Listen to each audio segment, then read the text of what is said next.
Good morning 10th class students.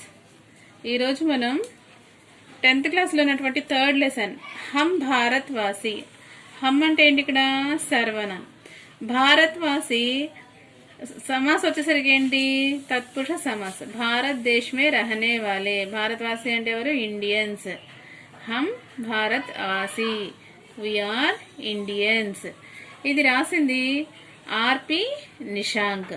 చూడండి, ఉన్మీకరణ్. ఉన్మీకరణ్ అంటే ఏంటి? ఫస్ట్ పిల్లల్లో ఇంట్రెస్ట్ కలిగించడం అన్నమాట. అనేక స్థానం से बहने वाली सभी नदियां अंत में समुद्र में ही मिलती है. उसी प्रकार अलग अलग धर्म के जन्म लिए मनुष्य भी परमात्मा के पास पहुंचते हैं. कोई भी धर्म छोटा या बड़ा नहीं होता. मानव जाति एक है, मानव धर्म एक है. यह స్వామి వివేకానంద. చూడండి, ఈ ఉన్మీకరణలో స్వామి వివేకానంద ద్వారా చెప్పబడిన కొటేషన్ ని ఇక్కడ చెప్తున్నారు.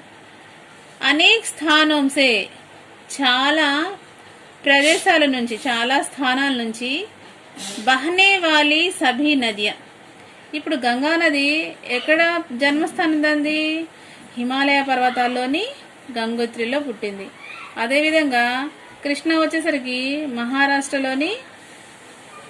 మహారాష్ట్ర ప్రాంతంలో పుట్టింది. అదేవిధంగా గోదావరి చూడండి, నాసికా త్రయంబకంలో పుట్టిందని చెప్పి, అలా రకరకాల నదుల యొక్క జన్మస్థానం వేరువేరైనప్పటికీ కూడా అవి చివరికి బహనే వాలి సభీ నది, ప్రవహిస్తున్నటువంటి ఫ్లో అవుతూ ఈ నదులన్నీ అంతమే సముద్రమే హీ మిల్తీ హే. లాస్ట్కి ఎక్కడ వచ్చి కలుస్తాయి? ఇవి సముద్రంలో కలుస్తాయి. ఈ వర్షాలు పడినప్పుడు ఎక్కువగా మొన్న లేటెస్ట్ గా మనకి వర్షాలు పడినాయి కదా, అక్కడ శ్రీశైలం డ్యామ్ అవన్నీ నిండిపోవడం వల్ల ఏం చేశారు? మన గవర్నమెంట్ ఏం చేసింది? ఆ వాటర్ మొత్తాన్ని తీసుకెళ్లి సముద్రంలో కలిపేసింది. లాస్ట్కి చివరికి ఏమవుతుంది? వెళ్ళి ఈ నదులన్నీ సముద్రంలోనే కలిసిపోతాయి. నది అంటే పర్యాయ శబ్ద చూడండి. నది, సరిత, లలన, రమణి, ఇవన్నీ దీని యొక్క పర్యాయ పదాలు. తర్వాత సముద్ర చూడండి, సాగర్, సరస్వతి, ఇవి దీని యొక్క పర్యాయ పదాలు. नेक्स्ट, उसी प्रकार अलग अलग धर्म के जन्म लिए मनुष्य भी परमात्मा के पास पहुंचते हैं. అదే విధంగా అలగ్ అలగ్ డిఫరెంట్ రిలీజియన్, ధర్మం అంటే ఏంటి? ఇక్కడ రిలీజియన్ లో జన్మలియే మనుష్య.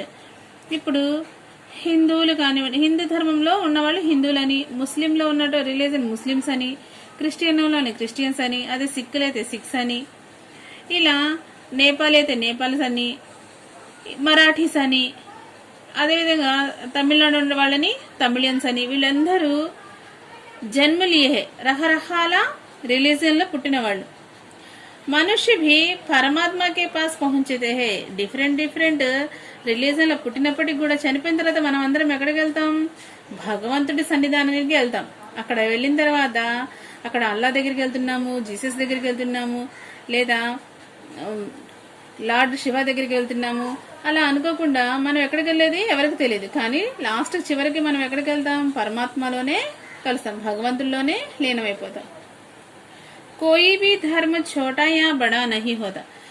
ఏ యొక్క రిలీజియన్ గొప్ప కాదు, వేరేది తక్కువ కాదు. అన్ని ఎవరికి వాళ్ళు వాళ్ళ యొక్క ధర్మం అనేది, వాళ్ళ యొక్క మతం అనేది వాళ్ళకి గొప్ప అన్నమాట. మానవ్ జాతి ఏకే. అసలు మనుషులందరూ ఒకటి, మానవత్వం అనేది ఒకటి. అలా కాకుండా నువ్వు ఆ జాతికి పుట్టినవాడు కాబట్టి నువ్వు ఆ వ్యక్తివి, నువ్వు ఈ జాతికి పుట్టినవాడు నువ్వు వ్యక్తివి కాదు. మానవ జాతి అనేది ఎప్పుడైనా ఒకటే ఉంటుంది. మానవ ధర్మ ఏకే. అన్ని కులాలు ఒకటే, అన్ని మతాలు ఒకటే, మొత్తం ఇక్కడ ఒకటే అని ఈ కొటేషన్ చెప్పింది ఎవరు? స్వామి వివేకానంద చెప్పారు. నెక్స్ట్ చూడండి, క్వశ్చన్స్ వచ్చేసరికి నదియా కిస్మే విలీన్ హోతీ హై, నదులన్నీ చివరికి ఎక్కడ కలుస్తాయి? సముద్రంలో కలుస్తాయి.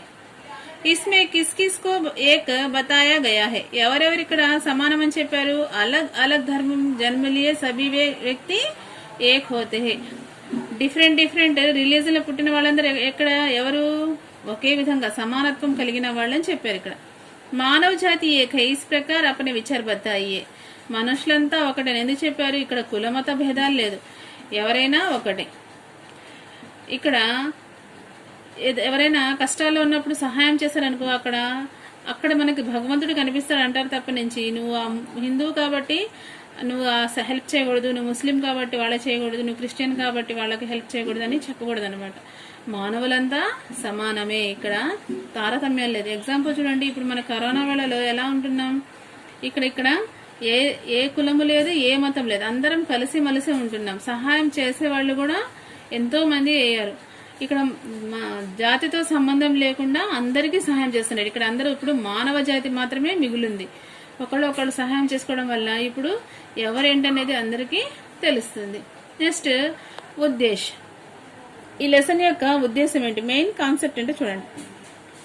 छात्रों में कविता, गीत आदि की रचना शैली का विकास कराना और उनमें देशभक्ति के साथ साथ विश्व बंधुत्व, विश्व शांति, अहिंसा, त्याग, समर्पण आदि सद्गुणों का विकास करना तथा भारत को और भी सशक्त कर अंतर्राष्ट्रीय स्तर पर अग्रसर करने की प्रेरणा देना इस पाठ का मुख्य उद्देश्य है.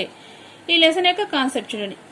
ఛాత్రోన్మే కవిత, స్టూడెంట్స్ లో కవిత అంటే ఏంటి?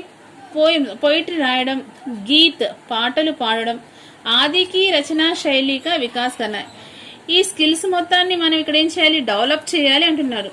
ఏంటేంటివి? పోయిటరీ రాయడం, పాటలు పాడడం, రాయడం, ఇటువంటి స్కిల్స్ ని డెవలప్ చేయాలి. और उनमें దేశభక్తికే సాత్ సాత్, దాంతోపాటు పిల్లల్లో దేశభక్తి కూడా ఉండాలి. దాంతోపాటు విశ్వ బంధుత్వ, ప్రపంచంలో వాళ్ళందరూ భాతృభావము, అన్న తమ్ములన్న భావాన్ని కలిగి ఉండడం, విశ్వశాంతి, ప్రపంచపు శాంతి, అహింస, నాన్ వైలెన్స్, హింసాత్మకంగా కాకుండా ఏ పనైనా మనం ఎలా చేయాలి? అహింసాత్మకంగా చేయాలి. త్యాగ్, ఒకళ్ళకొకళ్ళు త్యాగం చేసుకునేటువంటి గుణాన్ని కలిగి ఉండాలి. సమర్పణ, సాక్రిఫైస్ చేసేటువంటి గుణాన్ని, ఆది సద్గుణంగా వికాస్ కర్నా, ఇవన్నీ పిల్లల్లో డెవలప్ చేయాలి. తథా భారత్ కో ఔర్ భీ సశక్త కర్, ఇంకా భారతదేశాన్ని రెట్టింపుగా ఎనర్జీ ఇచ్చినట్టుగా చేసి అంతర్రాష్ట్రీయ స్థర్ పర్, ఇంటర్నేషనల్ లెవెల్లో అగ్రసర్ కర్నేకి, ఇంకా ఇంటర్నేషనల్ లెవెల్లో ముందు ఉండేటట్టుగా పిల్లల్లో మోటివేషన్ ని కలిగించాలి. ఈ స్మార్ట్ కా ముఖ్య ఉద్దేశం. అంతర్రాష్ట్రీయ, దీని మీనింగ్ వచ్చి, దీనికి సంధి విచ్చే చూడండి, అంతః ప్లస్ రాష్ట్రీయ. అంతర్రాష్ట్రీయకి సంధి విచ్చేది వచ్చేసరికి ఏంటి? అంతః ప్లస్ రాష్ట్రీయ. భారత్వాసి సమాస్ వచ్చేసరికి ఏంటి? తత్పురుష సమాస్. అదేవిధంగా ఇక్కడ చూడండి, సద్గుణ్, దీన్ని సంధి ఇచ్చేది వచ్చేసరికి సత్ ప్లస్ గుణ్, సద్గుణ్. అదేవిధంగా అహింస, అహింసలో ఉపసర్గ వచ్చేసరికి ఆ, ఇది ఉపసర్గ, సంధి విచ్ఛేద్,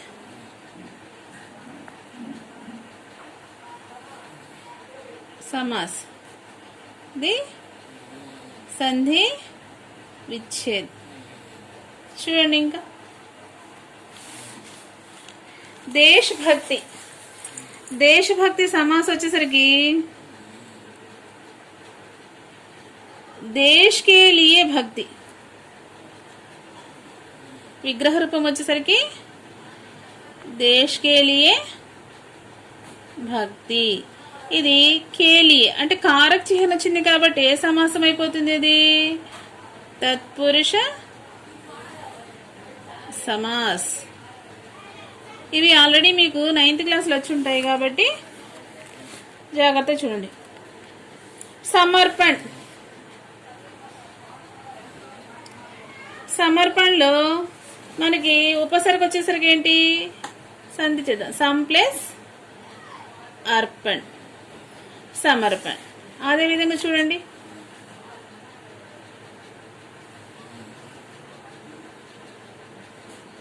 ఇవన్నీ ఈ లెసన్లో. కవితకి వచనం వచ్చేసరికి కవితాయే, రచనకు వచ్చేసరికి రచనాయే, శైలికి వచ్చేసరికి శైలియా.